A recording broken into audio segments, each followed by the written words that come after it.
in the video, the 10-year trap or the rule of 58, I basically talk about how, our habits are very cyclical, and everything that we do every week, we generally tend to do it every week over and over and over again. And in the video, I talk about how, everything in this universe has its habits.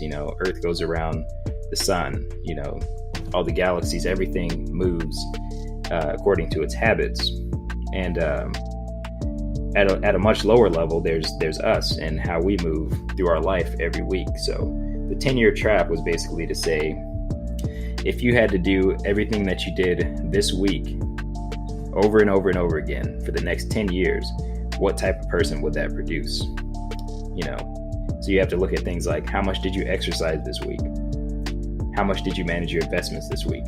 How much money did you save of the money that you made? How much of it did you save this week? And all of those things. And you can eventually compound those things over time. And if you're having bad habits, in 10 years, let's say you're 18 when you're watching this video.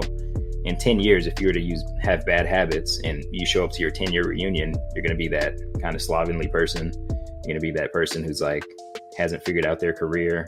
You're going to be that person who just has no direction in life, is like almost ashamed to be there, kind of skittish person.